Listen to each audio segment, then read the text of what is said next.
সংবিধানের পঞ্চদশ সংশোধনী আংশিক বাতিল, ফিরল তত্ত্বাবধায়ক সরকার ব্যবস্থা। ভোটাধিকার ও গণতন্ত্র রক্ষায় ব্যবস্থাটি স্থায়ী করার পরামর্শ বিশ্লেষকদের। গুম খুনের মাস্টার মাইন্ড শেখ হাসিনা, গণহত্যার তদন্ত 2 মাসের মধ্যে শেষ করার নির্দেশ। 80,000 কোটি টাকা পাচার। হাসিনা রেহানার বিরুদ্ধে অনুসন্ধান করবে দুদক। ব্যক্তির স্বার্থে দলকে ব্যবহার করলে কঠোর ব্যবস্থার হুঁশিয়ারি তারেক রহমানের। নির্বাচিত সরকারি সংসদে পরিপূর্ণ সংস্কার করবে বললেন নেতারা। আগামী সংসদ নির্বাচন হবে ব্যালটে, জানিয়েছেন সিইসি। নির্বাচন নিয়ে স্পষ্ট রোডম্যাপ দিয়েছেন প্রধান উপদেষ্টা। বলেছেন প্রেস সচিব দিন তারিখ ঠিক করবে ইসি। দেখছিলেন ক্রাউন সিমেন্ট সংবাদ শিরোনাম। সংবিধানের পঞ্চদশ সংশোধনী আংশিক বাতিল করে মঙ্গলবার রায় দিয়েছে হাইকোর্ট। এর ফলে তত্ত্বাবধায়ক সরকার ব্যবস্থা বাতিল করে দলীয় সরকারের অধীনে নির্বাচন ব্যবস্থা বাতিল হয়েছে। পুনর্বহাল করা হয়েছে গণভোট ব্যবস্থা। অসাংবিধানিক পন্থায় ক্ষমতা গ্রহণ এবং সংবিধানের মৌলিক বিষয়াবলী সংশোধন অযোগ্য সংক্রান্ত সংবিধানের 7 ক ও খ অনুচ্ছেদ বাতিল করা হয়েছে। নিম্ন আদালতকে সুপ্রিম কোর্টের মতো ক্ষমতা দেওয়া সংক্রান্ত 44-এর 2 অনুচ্ছেদ বাতিল ঘোষণা করা হয়েছে রায়ে। আহমেদ সরদারের রিপোর্ট। কনস্টিটিউশন 15 অ্যামেন্ডমেন্ট বিল 2011 সংসদে পাস হলো। তত্ত্বাবধায়ক সরকার ব্যবস্থা বাতিল সহ আরও বেশ কিছু বিষয়ে 2011 সালের 30 জুন জাতীয় সংসদে পঞ্চদশ সংশোধনী পাশ করা হয়। সরকার পরিবর্তনের প্রেক্ষাপটে এবছরের 18 আগস্ট সংবিধানের পঞ্চম সংশোধনীর বৈধতা চ্যালেঞ্জ করে হাইকোর্টে একটি রিট করেন সুশাসনের জন্য নাগরিক সুজন সম্পাদক বদিল আলম মজুমদার সহ 5 ব্যক্তি। আদালত রুল জারি করলে তাতে পক্ষভুক্ত হয় বিএনপি, জামাত সহ কয়েকটি দল। পঞ্চদশ সংশোধনী আইনের বেশ কয়েকটি ধারা চ্যালেঞ্জ করে অক্টোবরে আরেকটি রিট করেন নওগাঁর বীর মুক্তিযোদ্ধা মোফাজ্জল হোসেন। দুটি রুলের উপর শুনানি শেষে মঙ্গলবার বিচারপতি ফারা মাহবুব এবং বিচারপতি দেবাশিস রায় চৌধুরীর হাইকোর্ট বেঞ্চ রায় ঘোষণা করে। কোর্ট বলেছেন যে এটা আমি অ্যাজ এ হোল আল্ট্রাভাইরাস বলছি না।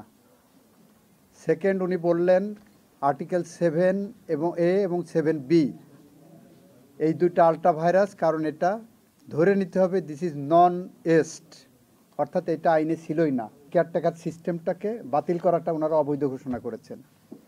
এরপরে ওনারা বলেছেন সংবিধানের একটা জায়গা ওনারা দিয়েছিলেন 44(2)তে সরকার ইচ্ছা করলে যে কোনো জায়গায় হাইকোর্ট বসায় দিতে পারবেন, এটা অবৈধ।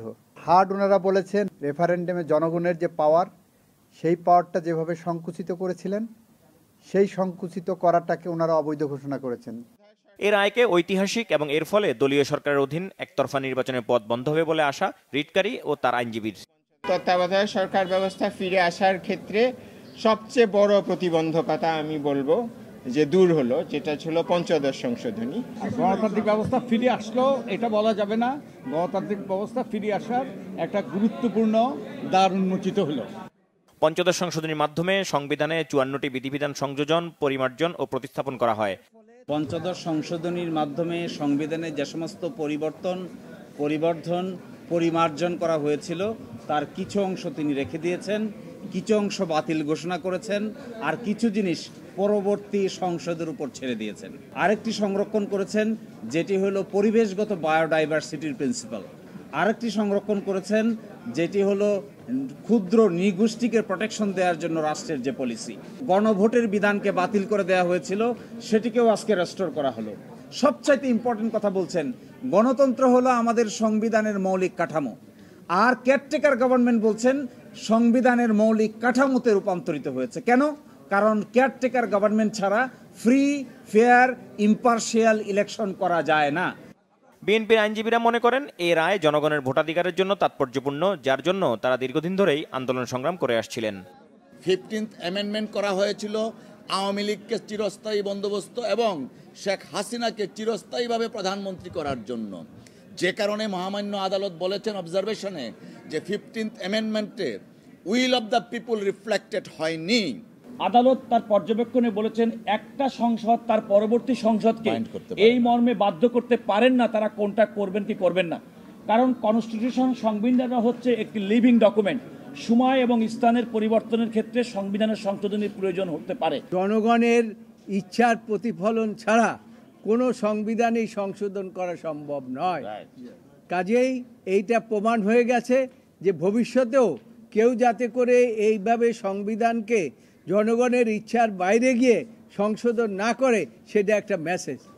অ্যাটর্নি জেনারেল অবশ্য মনে করেন ত্রয়োদশ সংশোধনীর রিভিউ নিষ্পত্তি ছাড়াও তত্ত্বাবধায়ক সরকার ব্যবস্থা ফেরানো সম্ভব।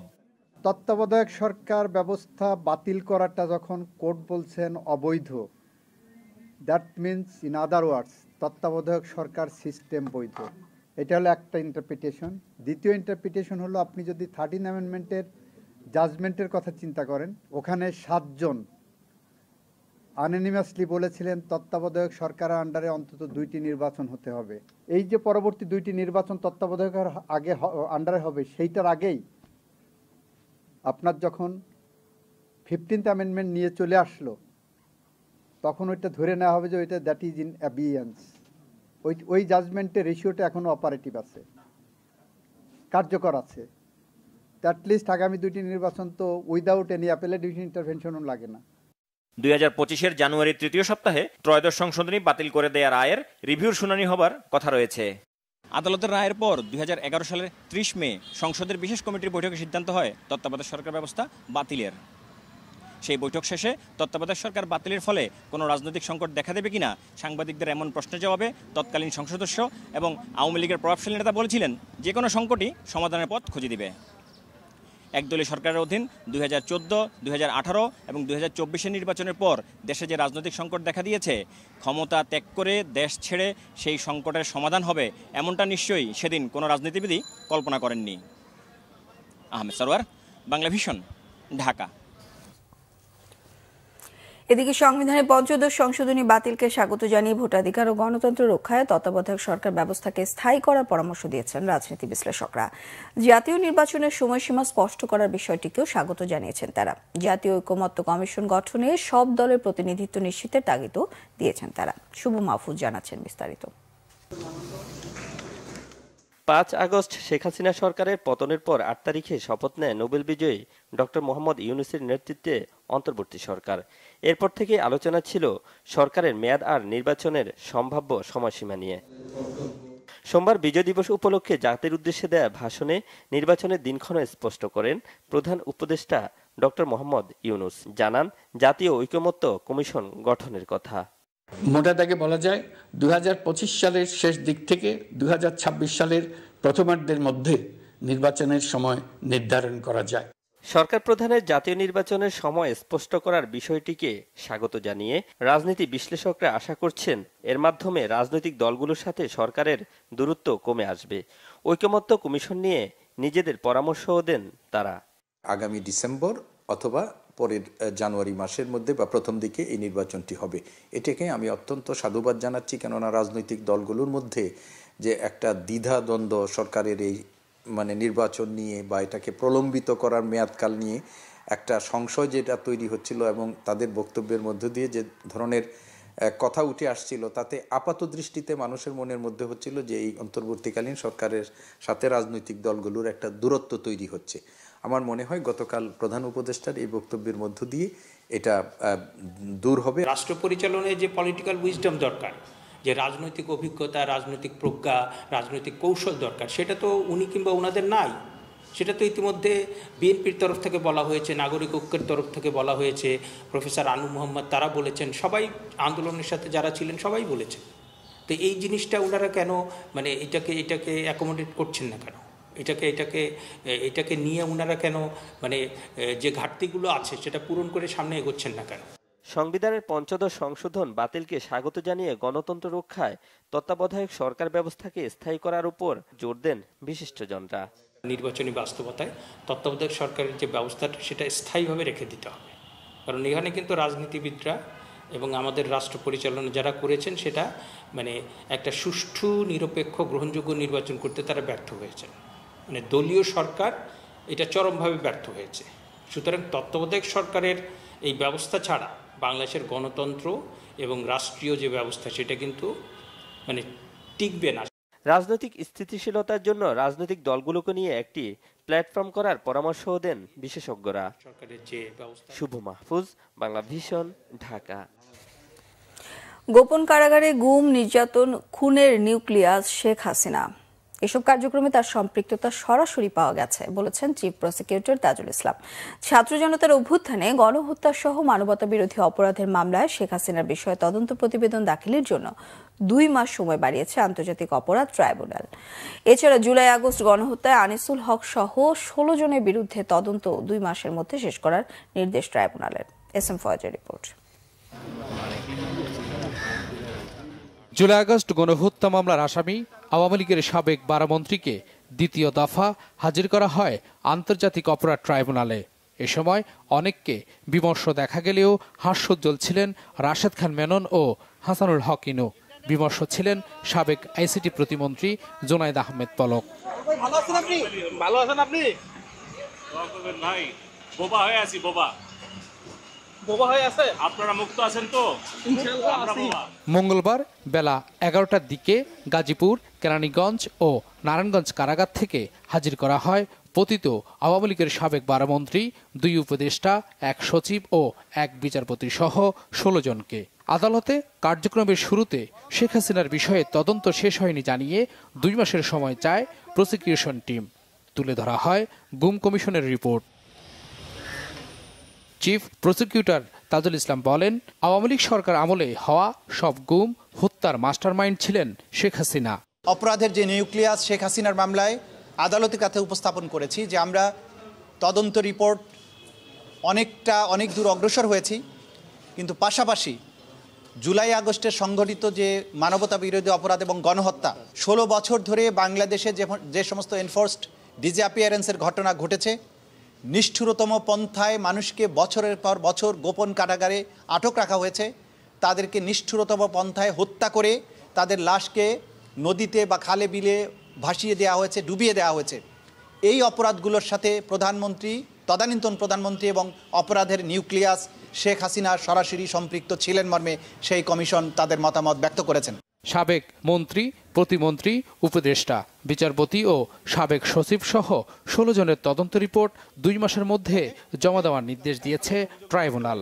অপরাধের নিউক্লিয়াস শেখ হাসিনা তিনি তার গ্রেপ্তারের ব্যাপারে যে আমরা ইন্টারপোলের মাধ্যমে রেড নোটিশ জারি করা, আদালতের যে গ্রেপ্তারি পরোয়ানা সেটা কার্যকরের কি ব্যবস্থা এবং ভারতের সাথে সম্পাদিত যে অপরাধীর বহিঃসমর্পণ চুক্তি অর্থাৎ এক্সট্রাডিশন ট্রিটি সেই অনুযায়ী কতদূর ব্যবস্থা নেওয়া হয়েছে সেটা জানার জন্য আদালত পরবর্তী 2 সপ্তাহের মধ্যে একটা প্রতিবেদন চেয়েছেন। যত সায়েন্টিফিক প্রসেস আছে সেগুলো ব্যবহার করছি, মামলাগুলোকে এমনভাবে নিয়ে আসছি যাতে করে কিছু মামলা অন্তত তাড়াতাড়ি শেষ করা যায়, সেগুলোর ব্যাপারেও আমরা সচেষ্ট আছি। বিশেষ করে 2-1 উপদেষ্টা যারা গুমের সাথে জড়িত ছিলেন, যারা গুমের মধ্যে 2-1 জনকে ছাড়ানোর ব্যাপারে ভূমিকা পালন করেছিলেন।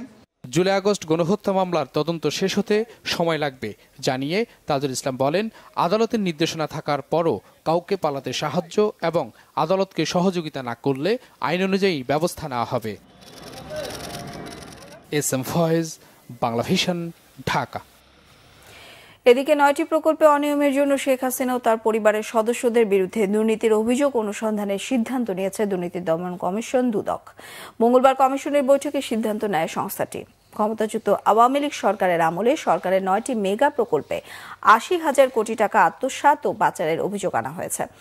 শেখ হাসিনা, তার বোন শেখ রেহানা, ছেলে সজীব ওয়াজেদ জয় ও শেখ রেহানার মেয়ে টিউলিপ সিদ্দিকের বিরুদ্ধে অভিযোগের অনুসন্ধান করবে দুদক। আশ্রয়ণ প্রকল্প, রূপপুর পারমাণবিক বিদ্যুৎ কেন্দ্র, বেজা ও বেবজার বিভিন্ন প্রকল্প সহ 9টি প্রকল্পে অন্তত 80,000 কোটি টাকা লুটপাটের অভিযোগ রয়েছে তাদের বিরুদ্ধে। এসব অর্থ দেশের বাইরে পাচারের অভিযোগ রয়েছে। অভিযোগ যাচাই বাছাই শেষে কমিশনের বৈঠকে অনুসন্ধানের সিদ্ধান্ত নেওয়া হয়। দুদক বলছে, আপাতত এই 4 জনের বিষয়ে অনুসন্ধান শুরু হবে। সংশ্লিষ্ট এবং সহায়তাকারী আরো ব্যক্তিদের নাম আসতে পারে পরে। শেখ হাসিনা, সাবেক প্রধানমন্ত্রী, গণপ্রজাতন্ত্রী বাংলাদেশ সরকার, ঢাকা ও অন্যান্যর বিরুদ্ধে ক্ষমতার অপব্যবহার, প্রতারণা, অনিয়ম ও দুর্নীতির মাধ্যমে 8টি বিভিন্ন প্রকল্পের আড়ালে 21,000 কোটি টাকা আত্মসাতের একটি অভিযোগ দুর্নীতি দমন কমিশনে দাখিল হয়েছে এবং সেই অভিযোগের বিষয়ে অনুসন্ধানের সিদ্ধান্ত গৃহীত হয়েছে। এছাড়া আরও একটি মেগা প্রকল্পে রূপপুর পারমাণবিক বিদ্যুৎ কেন্দ্রের নির্মাণের নামে প্রায় 59,000 কোটি টাকা লুটপাটের অভিযোগও সাবেক প্রধানমন্ত্রী জনাব শেখ হাসিনা, তার ছেলে জনাব সজীব আহমেদ ওয়াজেদ জয়, তার ছোট বোন শেখ রেহানা ও তার ছোট বোনের মেয়ে টিউলিপ সিদ্দিকী ও অন্যান্যদের বিরুদ্ধে দাখিলকৃত অভিযোগের বিষয়েও অনুসন্ধানের সিদ্ধান্ত গৃহীত হয়েছে। ব্যক্তির স্বার্থে দলকে ব্যবহার করলে কঠোর ব্যবস্থা নেওয়া হবে বলে হুঁশিয়ারি দিয়েছেন বিএনপির ভারপ্রাপ্ত চেয়ারম্যান তারেক রহমান। ডামি ও নিশিরাতে নির্বাচনে বিএনপি বিশ্বাসী নয় বলেও জানান তিনি। মঙ্গলবার বিকেলে নারায়ণগঞ্জে 31 দফা সংক্রান্ত বিএনপির ঢাকা বিভাগীয় কর্মশালায় ভার্চুয়ালি যুক্ত হয়ে তিনি এসব কথা বলেন। এ সময় ভারপ্রাপ্ত চেয়ারম্যান আরও বলেন, দলের মতামতের প্রতিফলন 31 দফাগুলো বাস্তবায়ন করতে হলে দলকে ক্ষমতায় যেতে হবে। জনগণের ভোটের মাধ্যমে প্রথমে গণতন্ত্র প্রতিষ্ঠা করতে হবে, তা না হলে এই আন্দোলন ব্যর্থ হবে বলেও জানান তিনি। আরও বলেন, বিএনপিকে নিয়ে এখনো ষড়যন্ত্র চলছে, সতর্ক থাকতে হবে। যদি কেউ ভাবেন খুব সহজে এবারে নির্বাচন হবে, সেটি ভুল। অতীতে যে কোনো নির্বাচনের চেয়ে এবারে নির্বাচন কঠিন হবে বলেও জানান তারেক রহমান। আমরা আমিরামি নির্বাচনে তো বিশ্বাসী না, আমরা নিশিরাতের নির্বাচনেও বিশ্বাসী না, আমরা ভোট ডাকাতের নির্বাচনেও বিশ্বাসী না। আমরা একটি স্বচ্ছ স্বাভাবিক নির্বাচনে বিশ্বাসী, যেখানে মানুষ নির্ভয় নির্দ্বিধায় ভোট দিবে। আমরা দেশ নিয়ে যেই চিন্তা ভাবনা করছি, দেশের মানুষকে নিয়ে যেই চিন্তা করছি, যেই কর্মসূচিগুলো দিয়েছি আমরা 31 দফার ভিতরে, এগুলোকে সফল করতে হলে আমাদেরকে জনগণের সমর্থন প্রয়োজন, জনগণের আস্থার ভিতরে আমাদেরকে থাকতে হবে। এবং সে কারণে আমাদের প্রত্যেককে আমাদের অবস্থান থেকে যেটি সঠিক সেই কাজটি করতে হবে, যেটি অনৈতিক, যেটি খারাপ কাজ, সেটিকে আমাদের ত্যাগ করতে হবে, সেটির বিরুদ্ধে আমাদের প্রতিবাদ গড়ে তুলতে হবে, সেটির বিরুদ্ধে আমাদেরকে শক্ত অবস্থান নিতে হবে। এদিকে বিএনপি নেতারা বলেছেন, কয়েকজন মিলে টেবিলে বসে সংস্কার করা যায় না। জনগণের ম্যান্ডেট নিয়ে নির্বাচিত সরকারই সংসদে পরিপূর্ণ সংস্কার করবে। তারা বলেন, সুষ্ঠু নির্বাচনের জন্য তত্ত্বাবধায়ক ব্যবস্থার প্রবর্তক বেগম খালেদা জিয়ার সরকার। রিপোর্ট করছেন Sikandar Rahman. Doctors association of Bangladesh DAB আয়োজিত জুলাই আগস্টের গণ অভ্যুত্থানে আহতদের আর্থিক সহায়তা অনুষ্ঠানে বিএনপির স্থায়ী কমিটির সদস্য আমির খসরু মাহমুদ চৌধুরী বলেন, রাজনীতিবিদদের উদ্দেশ্য খারাপ হলে কোনো সংস্কারই কাজ করবে না। রিফর্ম করতে হবে রাজনীতিবিদদের, রিফর্ম হতে হবে সংসদে, রিফর্মের মালিকানা হচ্ছে জনগণের হাতে থাকতে হবে। আমরা কিছু লোক বসে এখানে কিছু রিফর্ম করে ফেলবো আর বাংলাদেশ 50 বছর এভাবে চলবে, এর থেকে ভুল ধারণা কিছু হতে পারে। রিফর্মের মালিকানা বাংলাদেশের মানুষের মালিকানা থাকতে হবে। Reform is a democratic process, গণতান্ত্রিক প্রক্রিয়া। ঘোষিত 31 দফা বাস্তবায়নে বিএনপি বদ্ধপরিকর জানিয়ে দলের স্থায়ী কমিটির আরেক সদস্য ডক্টর এজেডএম জাহিদ হোসেন জানান, সঠিক নির্বাচনের জন্যই প্রয়োজন তত্ত্বাবধায়ক সরকার ব্যবস্থা। এই যে নির্বাচনী ব্যবস্থা, ভোট যাতে সঠিকভাবে হয়, সেই জন্য নির্দলীয় তত্ত্বাবধায়ক সরকারের অধীন নির্বাচন হবে, সেটিরও প্রবর্তক এই যে খসরু ভাই সহ আমাদের দেশনেত্রী বেগম খালেদা জিয়ার নেতৃত্বে যে পার্লামেন্ট ছিল, দে ডিড ইট।